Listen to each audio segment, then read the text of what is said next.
بسم اللہ الرحمن الرحیم۔ السلام علیکم۔ وظیفے کی اجازت کے لیے کمنٹس میں اپنا نام لکھ دیں، اور اگر آپ ہمارے چینل پر نہیں ہوئے تو ہمارے چینل کو ضرور سبسکرائب کر دیجیے گا۔ آج جو میں آپ کی خدمت میں وظیفہ لے کر آئی ہوں، یہ جمعرات کے دن کا بہت ہی پاورفل عمل ہے۔ اگر آپ کے گھر میں برکت نہیں ہے، رزق میں برکت نہیں ہے، پیسوں کی کمی ہے، مال و دولت کی کمی ہے، کوئی ذریعہ معاش نہیں ہے، تو آپ صرف ایک بار اللہ تعالیٰ کی ذات پہ بھروسہ رکھتے ہوئے صرف ایک بار یہ عمل آزما کر دیکھ لیں۔ عمل آپ نے کچھ اس طرح کرنا ہے، جمعرات کے دن نماز ظہر کے بعد آپ نے یہ عمل کرنا ہے، یعنی جب آپ ظہر کی نماز ادا کر کے بیٹھیں، جائے نماز پر بیٹھ کر قبلہ رخ ہو کر آپ نے اول آخر 11 مرتبہ درود پاک کے ساتھ درمیان میں آپ نے صرف ایک تسبیح پڑھنی ہے،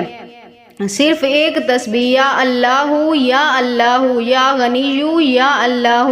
یا اللہ یا اللہ یا غنیو یا اللہ، اس کی آپ نے ایک تسبیح پڑھنی ہے، اپنی حاجت کو اپنے ذہن میں رکھتے ہوئے، یعنی جس کام کے لیے کر رہے ہیں، جاب کے لیے، کاروبار میں برکت کے لیے، جس کے لیے بھی کر رہے ہیں، اسے ذہن میں رکھتے ہوئے آپ نے یہ عمل کرنا ہے، یعنی تسبیح مکمل کرنی ہے۔ اس کے بعد اللہ تعالیٰ سے اپنی حاجت کے لیے دعا کرنی ہے۔ انشاءاللہ تعالیٰ میری دعا ہے اس عمل کی برکت سے اللہ پاک آپ کو ضرور کامیاب و کامران فرمائیں گے، اللہ پاک آپ کے منہ سے نکلی ہر حاجت کو پورا فرمائیں گے۔